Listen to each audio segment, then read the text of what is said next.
ते शिवतुल्यसाहेब पवार, सौ पवार ज्यांचे विचार असतात ऐकले, ते बाळासाहेब थोरात, ज्येष्ठ साहित्यकार श्रीमती अरुणा ढेरे, विठ्ठल रुक्माई देवस्थानच्या सहअध्यक्ष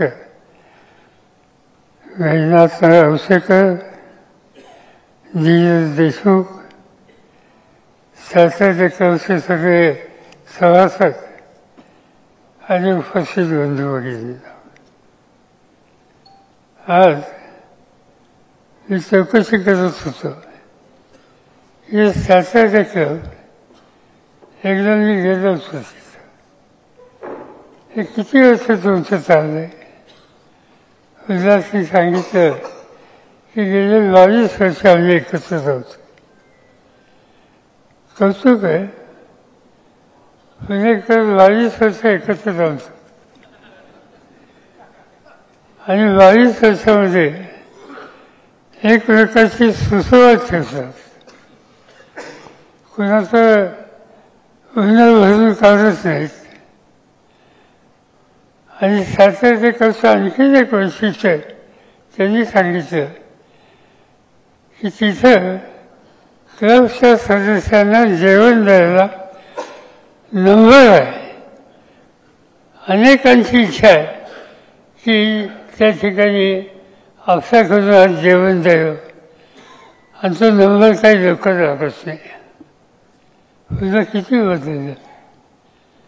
मला आठवतं की एक काळ आम्ही पुण्यात पहिल्यांदा आलो आणि त्यावेळेला आमचे कोणते शाळेचे कॉलेजचे मित्र असायचे आणि त्यांच्याकडे गेल्याच्या नंतर 12:30 वाजले असतील तर ते आम्हाला प्रेमाने सांगायचं की जेवण झालं का? आम्ही सांगायचो नाही. ठीक आहे, लवकर जेवून या, तोपर्यंत मी जेवून घेतो. हे लौकिक आणि हे कर्तृत्व एकेकाळी पुण्यात होतं. आज ते सगळं पूर्ण बदललं आहे. सॅटर्डे क्लब तिथं बघितल्याच्या नंतर वेगवेगळ्या क्षेत्रामध्ये यशस्वी झालेले आणि मुक्तपणानं आपली मतं मांडणाऱ्या अशा लोकांचा तो मेळावा आहे आणि तिथे नक्की एक प्रकारचा आनंद बघायला मिळतो. आज हा जो सत्कार आहे, गौरव आहे, 81वा वाढदिवस आहे, तो सॅटर्डे क्लबच्या वतीनं या ठिकाणी आयोजित केला. आणि मला आनंद आहे की आपण सगळेच त्याच्यात सहभागी झालो. पुण्यामध्ये तसं कार्यक्रमाची हौस असते. अनेक लोक आहेत, मधनं निमंत्रणे येत असतात की या कार्यक्रमाला या, त्या कार्यक्रमाला या. आणि साधारणतः तो कार्यक्रम आयोजित करणारे लोक हे सुद्धा कायमचे असतात. अंकुश काकड्यांचं नाव यायला त्याच्यात पाहिजे, सचिन देसाई तिथे असलेच पाहिजे, कृष्णराव गोयल जवळ बसले ते कार्यक्रमाला असलेच पाहिजे. ते एक इचकर म्हणून आहेत, इचकर, ते त्याच्यामध्ये असलेच पाहिजे. सरहद्दचे नहार हे त्याच्यामध्ये असले पाहिजे. हे पुण्याच्या वेगवेगळ्या संधीने प्रोग्राम आयोजित करणाऱ्या आणि ते यशस्वी करणाऱ्या या लोकांची नावं आहे. आज त्यांच्यावरती आस्था असलेले सगळे लोक या ठिकाणी एकत्र. उल्हास काँग्रेसच्या विचारामध्ये व आयुष्य बांधिलकीतून काम करणारा आम्हा सगळ्यांचा एक सहकारी. युवकांच्या चळवळीमध्ये महाराष्ट्राचं नेतृत्व त्यांनी केलं.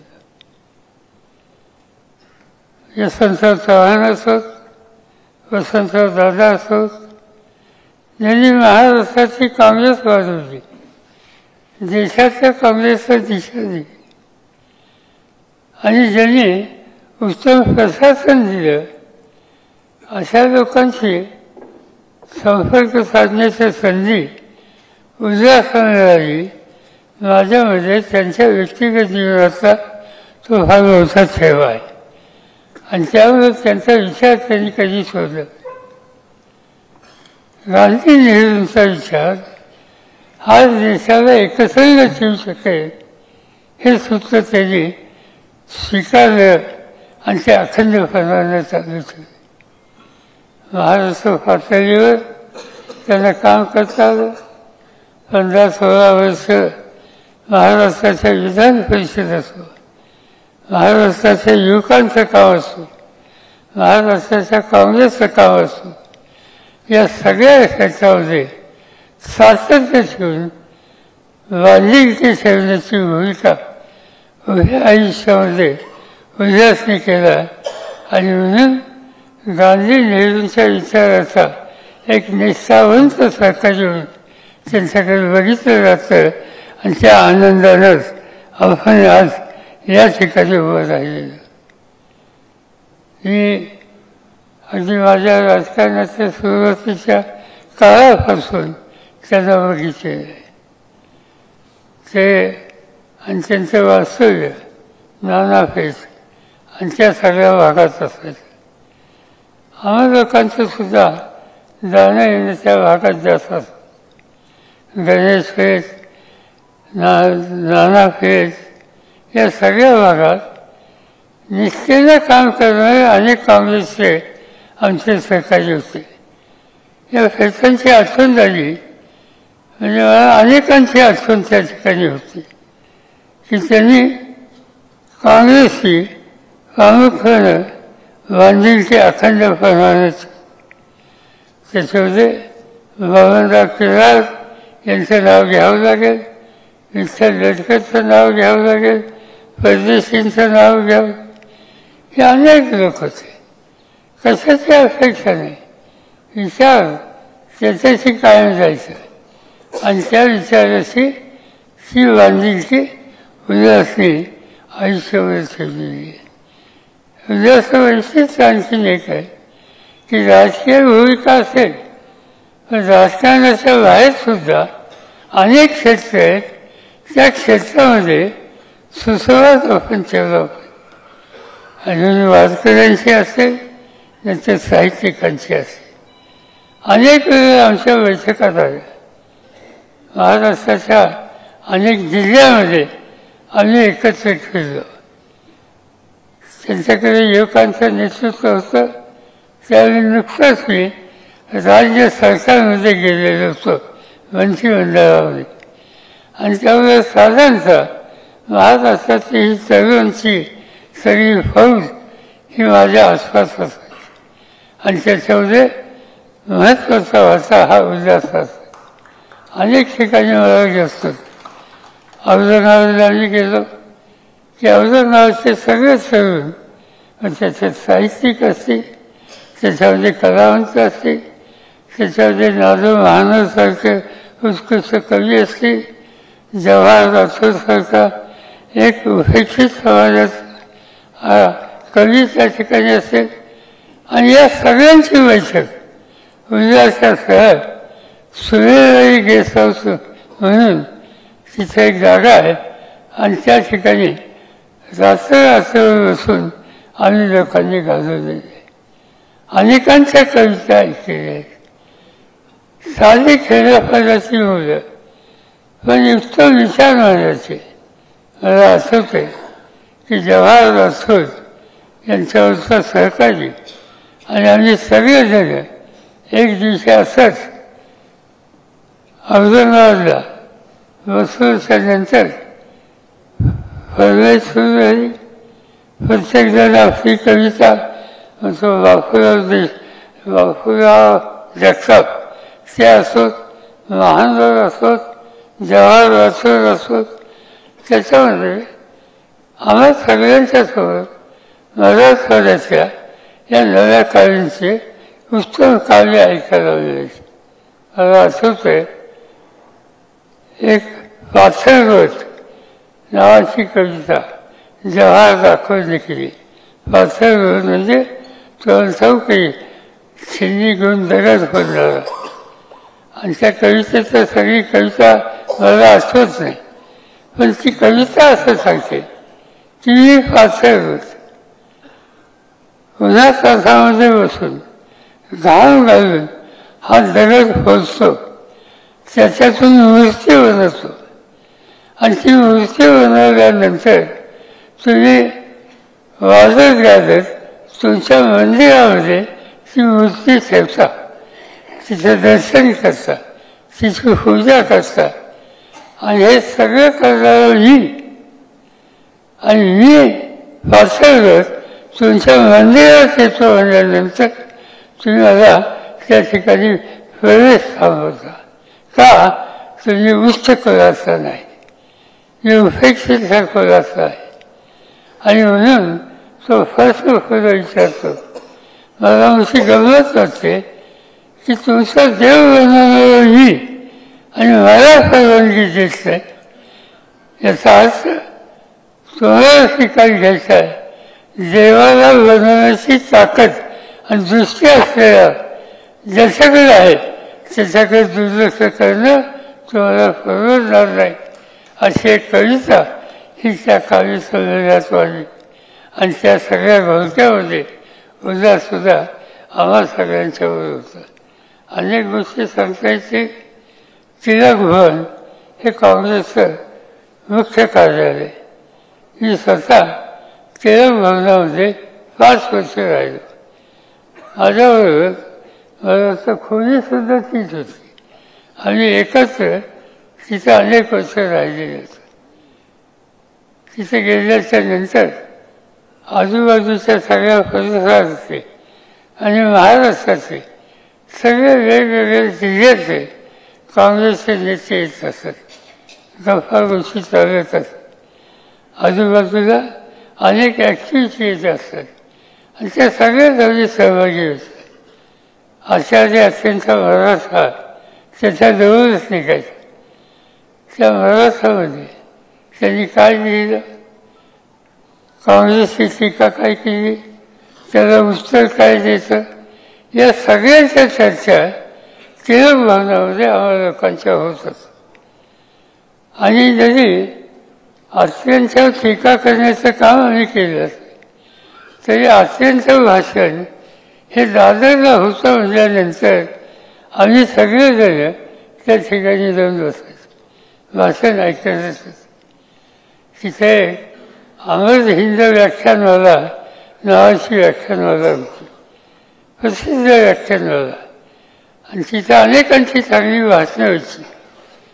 तिचं वैशिष्ट्य आहे की वक्ता जो असताना त्यांनी एकट्याने स्टेजवर बसायचं, बाकी कुणी नाही. आणि त्या संस्थेचे अध्यक्ष विठ्ठलराव गाडगीळ होते. आणि अध्यक्षांची जबाबदारी जो वक्ता असेल त्याची ओळख करून द्यायची आणि नंतर खाली जाऊन बसायचं आणि एकटा वक्ता तोच भाषण करायचं. विठ्ठल गाडगीळांनी आत्र्यांची ओळख सुरू केली आणि सविस्तरपणानं ओळख झाली. ते सांगत असताना आत्र्यांचं वैशिष्ट्य होतं की अतिशयोक्ती. म्हणजे ते सांगायचे गेल्या 1000 वर्षात अशी सभा झाली नाही. हे आत्र्यांचं वैशिष्ट्य. विठ्ठलराव गाडगीळ आत्र्यांची ओळख करायला वर आले आणि त्यांनी सुरुवात केली की आचार्याची म्हणजे अतिशयोक्ती, एवढ्याची गोष्ट एवढं करून सांगा. आणि बाकी आत्र्यांचं वैशिष्ट्य जे काही त्यांनी सांगितलं त्यांनी ओळख करून दिली. नियमाप्रमाणे वक्ता एकटा स्टेजवर राहिला आणि ओळख करून देणारा खाली जाऊन बसला. असे बोलायला उभे राहिले. सुरुवात केली. आमचे परममित्र काकासाहेब गाडगीळ यांचे सुपुत्र अमुक अमुक. काय अतिशयोक्ती नाही ना.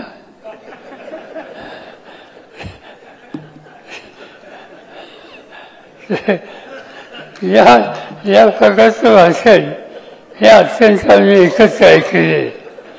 आणि अशा अनेकांची भाषणं त्या ठिकाणी त्या काळामध्ये ऐकली गेली. अनेक त्या ठिकाणी गोष्टी सांगतायची. यशवंतराव चव्हाणांचं भाषण आणल्यानं आम्हा लोकांनी ते कधी शोधलं नाही. विविध विषयावर मंत्रमुग्ध व्हावं अशा प्रकारचे विचार हे चव्हाण साहेब मांडायचे. विनायकराव पाटील आज हयात नाही आहेत, ते पक्षाचे अध्यक्ष होते. त्यांचं मार्गदर्शन आम्हा लोकांना असायचं आणि वसंतदादांचं मार्गदर्शन हेही आम्हा लोकांना. ही मोठ्या मनाची माणसं आहेत. या सगळ्या लोकांचं अंतःकरण हे फार मोठं होतं आणि महाराष्ट्राच्या नेतृत्वाची फळी या ज्येष्ठ लोकांनी उभी केली आणि वर्षानुवर्ष महाराष्ट्र एक देशाचं चांगले राज्य होऊ शकला. त्याला राज्य चालवण्याची ताकद आणि दृष्टी असलेल्या नेतृत्वाची फळी या नेत्यांनी उभी केली आणि त्यामुळे महाराष्ट्राचा चेहरा बदलला. आज या लोकांचं मन किती मोठं आहे याची अनेक उदाहरणं सांगता येईल. मला आठवत आहे, काँग्रेसमध्ये आम्ही होतो. काँग्रेस दुभंगली, इंदिरा काँग्रेस वेगळी झाली, स्वर्णसिंग काँग्रेस वेगळी झाली. आम्ही लोक स्वर्णसिंग काँग्रेस होते, चव्हाण साहेब होते, आणखीन लोक होते आणि निवडणूक झाली. निवडणुकीमध्ये स्पष्ट बहुमत मिळालं नाही.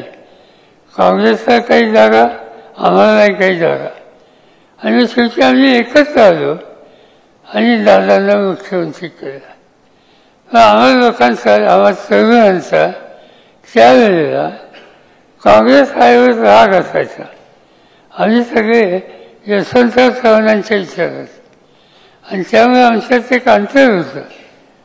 दादा हे आम्हा लोकांचे नेते, पण त्यांनी शेवटी हे दोघंही एकत्र यावेत याचे प्रयत्न सुरू केले आणि त्याला आम्हा लोकांचा विरोध होता. त्या विरोधामध्ये जे प्रमुख होते त्याच्यात मी होतो. परिणाम काय झाला, एक दिवशी आम्ही ठरवलं दादांचं सरकार घालवायचं आणि दादांचं सरकार आम्ही लोकांनी घालवलं आणि मी मुख्यमंत्री झालो. माझ्या हातात सत्ता आली आणि सांगायचं कारण असं आहे की त्याच्यानंतर 10 वर्षाच्या नंतर आम्ही सगळे पुन्हा एकत्र आलो आणि राज्याचा मुख्यमंत्री कोण करायचं याची बैठक होती. आणि त्या बैठकीमध्ये अनेक लोक होते. रामराव अधिक होते, शिवराव निलंगेकर होते, आणखी अनेक उत्सुक होते. वसंतदादांनी ही बैठक बोलवली आणि त्या बैठकीमध्ये अनेक नावांची चर्चा झाली. दादांनी सांगितलं की आता बाकी कुणाच्या नावाची चर्चा नाही. आज पुन्हा एकदा पक्ष सावरायचा आहे आणि पक्ष सावरायचा असेल तर पक्षाचं नेतृत्व सरस द्यायचं हा निकाल त्यांनी त्या ठिकाणी. ज्या व्यक्तीचं सरकार मी पाहिलं ती व्यक्ती पुन्हा गांधी नेहरूचा विचार मजबूत करायचा असेल तर त्यांनी काय केलं ती गोष्ट विसरून मोठे अंतर करणारी पुन्हा एकत्र करण्याची भूमिका मानणारं असं हे नेतृत्व त्या काळात काँग्रेसने दिलेलं होतं. आज देशाचं चित्र बदलत आहे. देशामध्ये आम्ही पार्लमेंटमध्ये आहोत. पार्लमेंटचं चित्र वेगळं आहे. गेले 14 दिवस पार्लमेंटचं अधिवेशन चालू आहे. 14 दिवसामध्ये एक मिनिटसुद्धा पार्लमेंटचं काम चाललं नाही. आम्ही जातो, सही करतो. आज गेल्याच्या नंतर दंगा सुरू होतो, हाऊस बंद होतं आणि दुसऱ्या दिवशी जावं लागतं. ही स्थिती कधी नव्हती.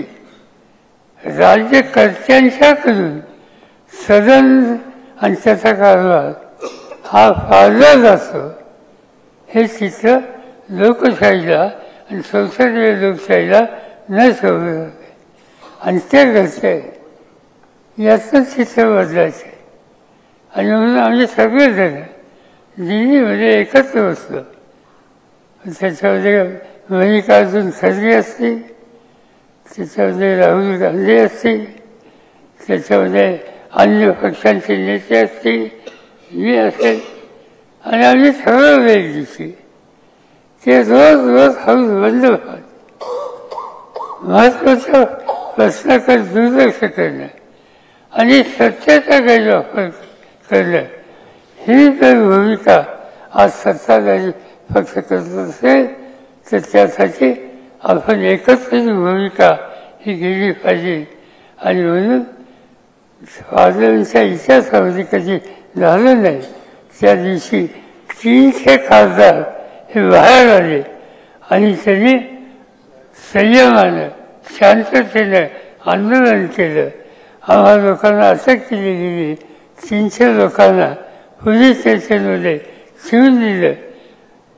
हे चित्र दिल्लीमध्ये 15 दिवसापूर्वी आणि कशामुळं की लोकशाही शिकवायची का नाही, संसदीय पद्धती ही शिकवायची का नाही आणि त्याच्यासाठी राज्यकर्त्यांना जर महत्त्वाचं असेल तर त्याच्याबद्दल आवाज उठवण्याची गरज आहे. काल मी प्रधानमंत्र्यांचं भाषण ऐकलं. देशाच्यासाठी लाल किल्ल्यावरून एक दृष्टी देण्याचं हे काम प्रधानमंत्री करत असतात. आनंद ते त्यांच्या ठिकाणी केलं. पण प्रधानमंत्र्यांचं लाल किल्ल्यावरून होणारं भाषण 15 ऑगस्ट भाषण आणि त्याच्यामध्ये जवाहरलाल नेहरूंचं नाव येत नाही म्हणजे अस्वस्थ होतं. आयुष्यातली उमेदीचा काळ ज्यांनी स्वातंत्र्याच्यासाठी दिला, कशाचाही विचार केला नाही, घराचा विचार केला नाही. स्वातंत्र्य मिळाल्याच्या नंतर हा देश एकसंघ ठेवण्यासाठी त्यांनी देशाचं नेतृत्व केलं. दुनियेमध्ये भारताचं नेतृत्व याची माहिती वाढवण्याचं काम केलं. जगामध्ये शांतता प्रस्थापित व्हावी यासाठी पंचशील तत्त्वज्ञानाचा विचार जगाला मांडला. असा महान नेता, त्याचं नाव 15 ऑगस्टच्या दिवशी नेतृत्वाकडून घेतलं जात नाही ही एक प्रकारची चिंताजनक गोष्ट आहे. आणि म्हणून या सगळ्या स्थितीला उत्तर एकच आहे, मन मोठं ठेवलं पाहिजे, एकत्र राहिलं पाहिजे. देशाच्या हिताची दखल याच्यामध्ये तरतूद करता कामा नये. आणि हे जर करायचं असेल तर गांधी नेहरू यांचा विचार तुम्ही दुर्लक्ष करू शकत नाही. आज उल्हास पवार सवन आयुष्य गांधी नेहरूचा विचार यांनी केलेले आहेत आणि त्यामुळेच त्यांच्याबद्दलची आस्था आणि कौतुक हे तुम्हाला मला सगळ्यांना आहे. आणि म्हणूनच आपण या ठिकाणी जमलो. उल्हासा तुम्ही जे विचारधारा स्वीकार त्याच्याशी तुम्ही कायम आहात आणि कायम राहाल. दिवस सोपे नाहीत पण चिंता करण्याचं कारण नाही.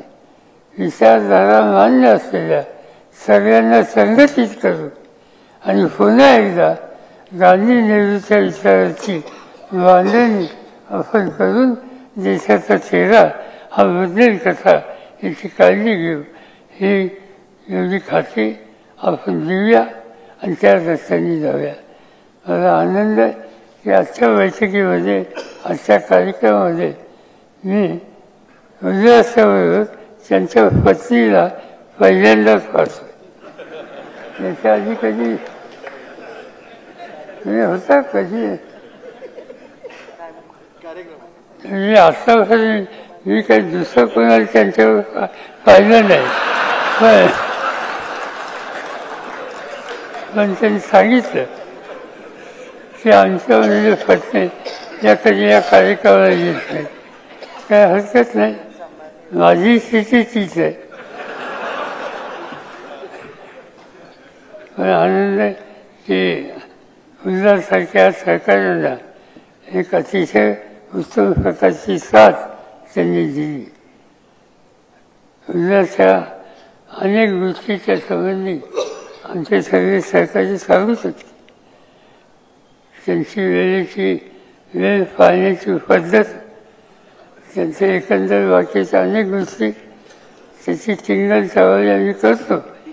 पण आज बघायचं असेल तर उद्या आयुष्यात जे काही त्यांनी कमवलं, समाजासाठी केलं, विचारासाठी केलं, त्याचा आनंद आपल्या सगळ्यांना आहे.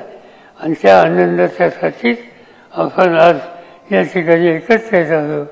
आपण एवढीच प्रार्थना करू की त्यांना उत्तम प्रकृती राहावं, आयुष्य चांगलं जावं आणि त्यांच्या बापांना जे काही विचारधारा असेल त्याच्याशी कष्ट करण्याच्यासाठी त्यांना तुम्ही आम्ही सगळेजण साथ देऊ एवढंच सांगतो आणि माझे 2 शब्द सांगतो. एबीपी माझा, उघडा डोळे बघा नीट.